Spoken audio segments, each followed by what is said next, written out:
Olá, eu sou a Laís, sou bióloga, sou mestre em agricultura e melhoramento genético e sou doutora em genética e biologia molecular.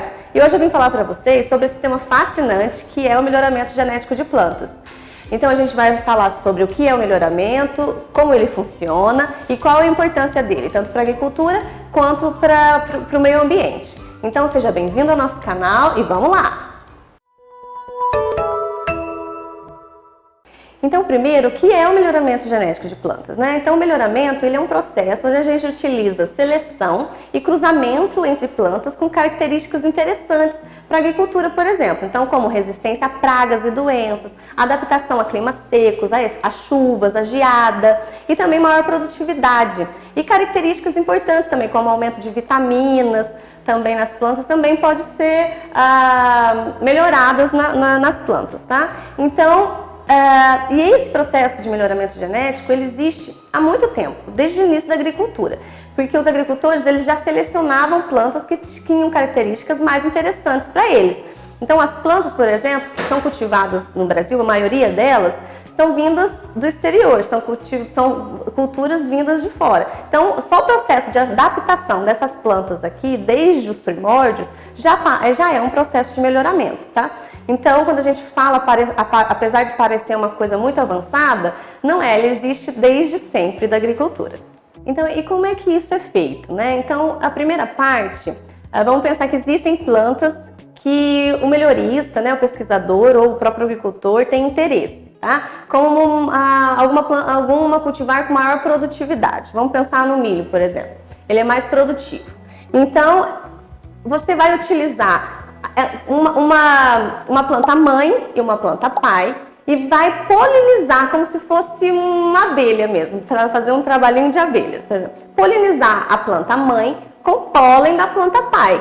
Então, aí vai fazer esse cruzamento das plantas, tá? E aí, depois desse cruzamento, a gente vai observar os filhos dessas plantas. Então, a gente vai selecionar os filhos com características mais próximas da que eu quero, tá? Do que o melhorista deseja. Então, como no caso, maior produtividade. Depois dessa fase, a gente vai selecionando sempre e vai passando de gerações e vai selecionando. E o melhoramento, ele muda, o processo muda um pouco de acordo com o tipo de cultura, né? Então, e aí a gente vai selecionando as plantas e até obter, para poder avaliar, e vai avaliando as características, até obter a planta que a gente necessita. Depois de vários processos de seleção, a gente vai testar essa cultivar em diferentes regiões de cultivo. Então, vai testar a adaptabilidade dessa planta e a estabilidade dessa cultivar em diferentes regiões, para ver se ela se adapta a diferentes regiões, a diferentes climas, por exemplo. Então, esse é um processo mais final da parte de melhoramento. Quando a gente leva para campo e testa realmente, se for uma planta resistente à doença, testar em condições reais de cultivo, onde essa doença está presente. Então, essa é a parte final do melhoramento.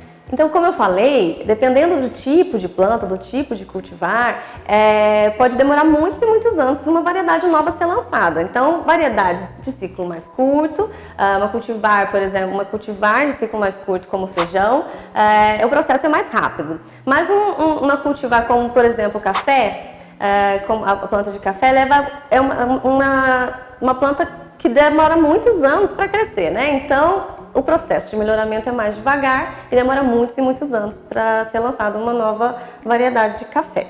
E existem, como eu falei também, dependendo do tipo de planta, existem diferentes métodos de melhoramento. Então, um método que a gente usa para feijão é diferente do método que você usa para uma planta de eucalipto, por exemplo, tá?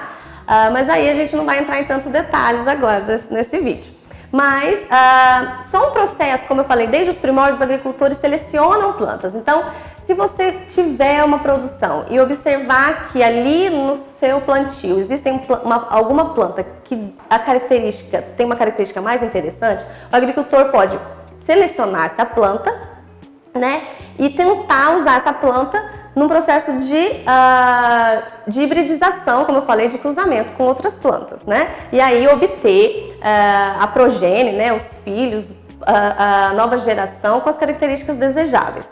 Se for uma espécie de eucalipto, o processo é um pouco diferente, como eu falei, é um processo clonal. Então, se você observa uma planta que tem uma característica interessante, você pode obter essa planta e tentar multiplicar de maneira clonal, por clones, tá? Então, o processo é um pouco diferente. E existem algumas técnicas mais modernas, vamos dizer assim, que podem auxiliar, técnicas de biologia molecular. Então, hoje existe o processo de seleção assistida por marcadores moleculares. Então, existem algumas marcas no genoma, no DNA das plantas, né, dos organismos em geral, que você pode relacionar com características de resistência à doença, por exemplo. Então, isso facilita no processo inicial do melhoramento. Você pode fazer a seleção bem lá no início do processo, quando as plantas ainda estão pequenas, e por meio do DNA. Então, isso facilita o processo de seleção. É a seleção assistida por marcadores moleculares, tá?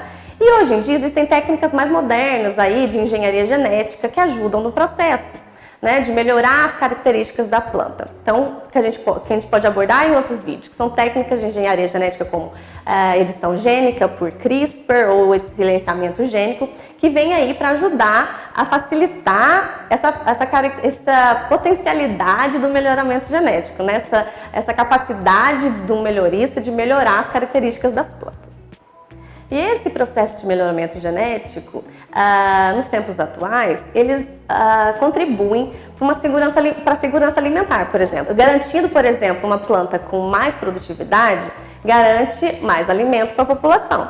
E existem muitas perdas, né, tanto na área da agricultura quanto na florestal, devido à perda de doenças, né? Então, isso também ajuda aí a usar menos defensivos químicos e contribui aí para o meio ambiente, né, para evitar a contaminação do solo, das águas.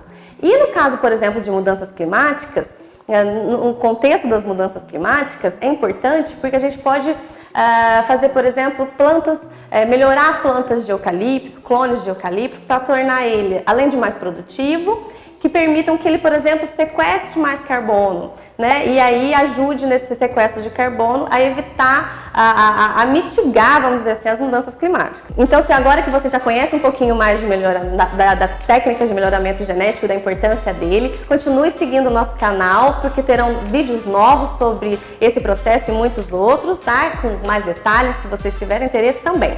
Então, não esqueça de curtir o canal, de ativar o sininho para receber as notificações quando um vídeo novo for postado, e de curtir esse vídeo porque ajuda a gente lá no YouTube, tá joia? Então, muito obrigada, um abraço e até o próximo vídeo.